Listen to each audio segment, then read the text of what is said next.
بسم اللہ الرحمن الرحیم۔ السلام علیکم ورحمۃ اللہ وبرکاتہ۔ میرے پیارے بھائیوں اور میری بہنوں، حضرت رسول اکرم صلی اللہ علیہ وآلہ وسلم نے فرمایا کہ رجب میری امت کے لیے استغفار کا مہینہ ہے۔ بس اس مہینے میں زیادہ سے زیادہ طلب مغفرت کرو کہ خدا بہت بخشنے والا اور مہربان ہے۔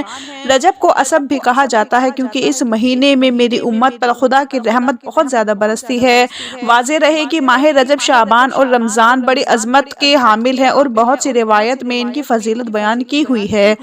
جیسا کہ حضرت محمد صلی اللہ علیہ وآلہ وسلم کا ارشاد پاک ہے کہ ماہ رجب خدا کے نزدیک بہت زیادہ بزرگی کا حامل ہے۔ کوئی بھی مہینہ حرمت اور فضیلت میں اس کا اہم پلہ نہیں، اور اس مہینے میں کافروں سے جنگ و جدال کرنا حرام ہے۔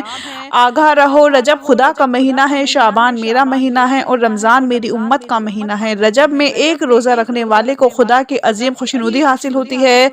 غضب الہی اس سے دور ہو جاتا ہے اور جہنم کے دروازوں میں سے ایک دروازہ اس پر بند ہو جاتا ہے۔ امام موسیٰ کاظم فرماتے ہیں کہ ماہ رجب میں ایک روزہ رکھنے سے جہنم کی آگ 1 سال کی مسافت تک دور ہو جاتی ہے، اور جو شخص اس مہینے میں 3 دن کے روزے رکھے تو اس کے لیے جنت واجب ہو جاتی ہے۔ نیز حضرت فرماتے ہیں کہ رجب بہشت میں ایک نہر ہے جس کا پانی دودھ سے زیادہ سفید اور شہد سے زیادہ شیریں ہے، اور جو شخص اس مہینے میں 1 دن سے زیادہ کا روزہ رکھے تو وہ اس نہر سے سیراب ہوگا۔ رجب اسلامی سال کے 7ویں مہینے کا نام ہے، اسے رجب المجرب اور اسب بھی کہا جاتا ہے۔ رجب ان 4 مہینوں میں سے ایک ہے جن کا ذکر قرآن مجید میں آیا ہے اور جنہیں حرمت والے مہینے کہا جاتا ہے۔ جو شخص ان مہینوں میں برائیوں سے بچتا ہے اسے باقی مہینوں میں برائیوں سے بچنے کی توفیق ملتی ہے۔ ان میں نیکیوں کا ثواب زیادہ اور برائیوں کا گناہ زیادہ لکھا جاتا ہے۔ اسلام سے پہلے بھی رجب کو حرمت والا مہینہ سمجھا جاتا تھا۔ حضرت انس بن مالک رضی اللہ تعالیٰ عنہ سے مروی ہے کہ جب رجب کا چاند نظر آتا تو نبی کریم صلی اللہ علیہ وآلہ وسلم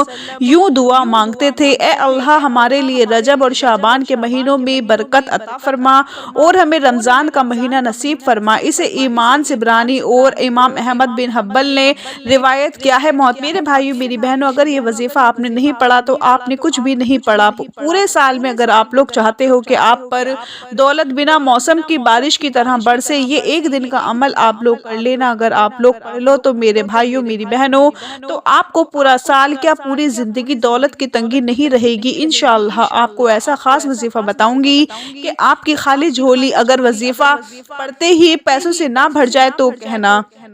جو بھی آپ کی حاجت ہوگی، آپ کی مراد ہوگی، وظیفہ پڑھتے ہی پوری ہوگی۔ سب سے افضل ذکر لا الہ الا اللہ ہے اور افضل دعا الحمدللہ ہے۔ رسول اللہ صلی اللہ علیہ وآلہ وسلم نے فرمایا، اسلام کی بنیاد 5 چیزوں پر ہے: اللہ کے علاوہ کسی اور ذات کے معبود نہ ہونے، اور محمد صلی اللہ علیہ وآلہ وسلم کے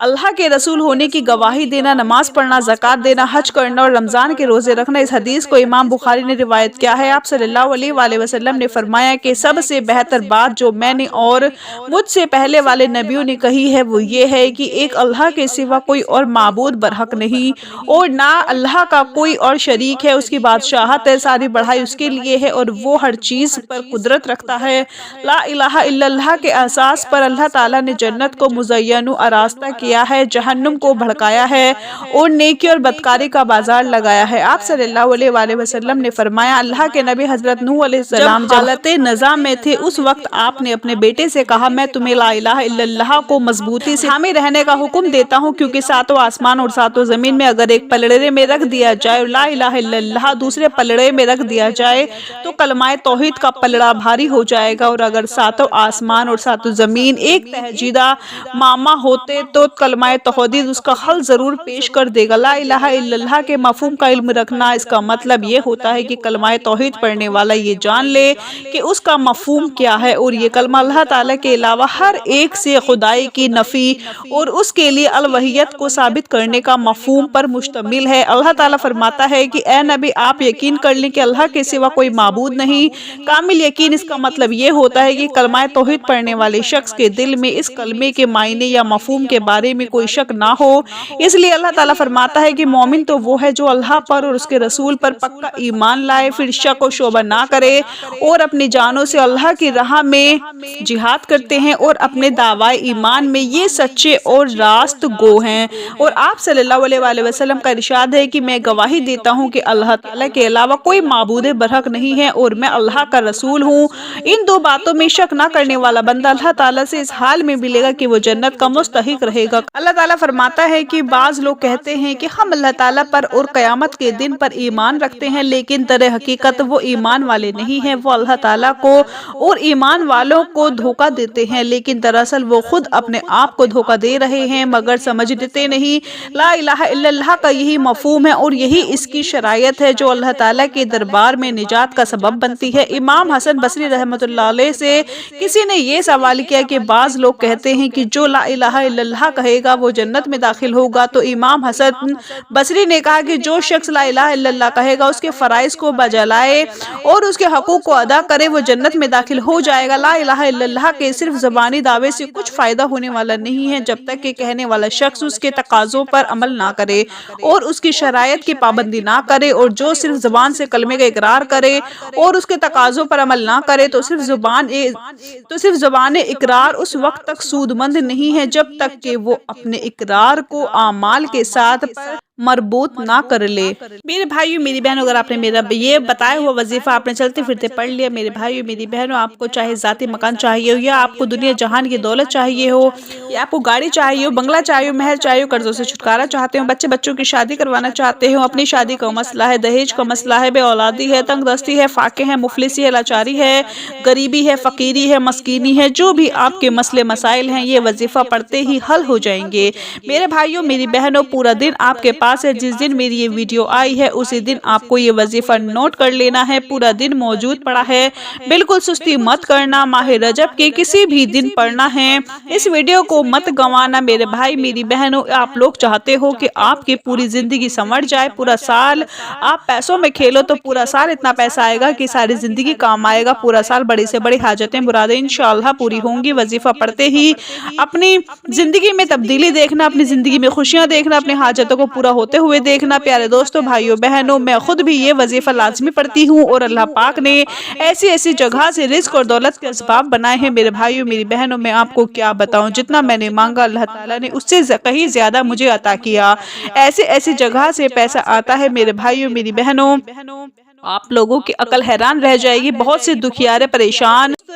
تنگ دست لوگوں کو یہ وظیفہ میں نے اپنی زندگی میں کئی بار بتایا، آپ یقین کریں یا نہ کریں، لوگوں کی خالی جھولیوں کو میں نے اپنی آنکھوں سے بھرتے ہوئے دیکھا تھا، لوگوں کے قرضوں کو ایک دن میں اترتے ہوئے یہ وظیفہ پڑھتے ہی میں نے اپنے آنکھوں سے دیکھا تھا۔ میں کوئی قسم نہیں اٹھا رہی ہوں دوستوں، بھائیوں بہنوں، میں نہ ہی یہ کوئی دعویٰ کر رہی ہوں، آپ لوگ خود پڑھ کر دیکھ لینا، آپ پر چاہے 1 لاکھ کا قرضہ ہو، چاہے 1 کروڑ کا قرضہ ہو، وظیفہ پڑھتے ہی اگر آپ کے قرضے نہ اترے تو مجھے آ کر کہنا، قرضے دار خود معاف کریں گے قرضے، یا آپ کے پاس اتنی دولت آئے گی پورا سال کے کہ آپ لوگ فوری طور پر اپنا قرضہ ادا کرو گے۔ یہ وظیفہ ایسا نہیں ہے کہ میرے بھائیوں میری بہنوں، آپ لوگ ابھی وظیفہ پڑھو اور 2 سال بعد پیسے آئیں، آپ کو پورا سال پیسوں کی بارش ہو جائے گی یا پورا سال آپ پیسوں کی تنگی کا شکار نہیں رہو گے، بشرط یہ ہے کہ ایک دن آپ لوگ یہ وظیفہ پڑھ لو، چاہے صبح پڑھ لو، دوپہر میں پڑھ لو، شام میں پڑھ لو، اگر آپ کی کوئی حاجت ہو تو اس کے لیے آپ لوگ 1 بار پڑھ سکتے ہو، پھر اگر کوئی دوسری حاجت ہو تو 2 بار پڑھ لیں،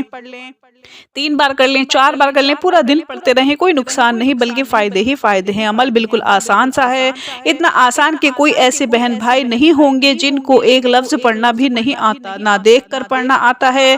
وہ پڑھ ہی نہیں سکتے، تو وہ لوگ بھی یہ ویڈیو دیکھ کر پڑھ لیں گے، کیونکہ اتنا آسان وظیفہ ہے کہ کوئی فوراً پڑھ لے گا اور وقت بھی بالکل کم لگے گا، مطلب آدھا پونا منٹ کیا چیز ہے، 1 منٹ لگا لیں، 1 منٹ کا بھی اگر وقت لگتا ہے، اگر یہ 1 منٹ آپ کا ضائع ہو جائے تو یہ 1 منٹ میرے بھائیوں میری بہنوں آپ کا ضائع ہو ہی نہیں سکتا، بشرط یہ ہے کہ آپ لوگ اللہ پاک کی ذات پر یقین کرتے ہوئے، بھروسہ کرتے ہوئے، چاہے گھر میں ہو چاہے دفتر میں ہو، جہاں کہیں بھی ہو آپ یہ وظیفہ پڑھ سکتے ہیں۔ 1 مرتبہ آپ کو درود شریف پڑھ لینا ہے، سب سے پہلے کوئی بھی درود پاک پڑھ لیں، درود ابراہیمی یاد ہو درود ابراہیمی پڑھ لیں، یا صلی اللہ علیہ وآلہ وسلم پڑھ لیں، یا صلی اللہ علی محمد پڑھ لیں۔ جو میرے عزیز ساتھیوں، بھائیوں، بہنوں، دوستوں، آپ کو درود پاک یاد ہو، 1 بار درود پاک پڑھ لیں۔ جیسے ہی آپ نے درود شریف پڑھ لیا اس کے فوراً بعد آپ کو لا الہ الا اللہ محمد رسول اللہ یعنی کہ پہلا کلمہ 100 مرتبہ پڑھنا ہے۔ جیسے ہی آپ نے پہلا کلمہ پڑھا آپ کو فوراً کیا پڑھنا ہے؟ استغفر اللہ 1 بار، استغفر اللہ 2 بار، استغفر اللہ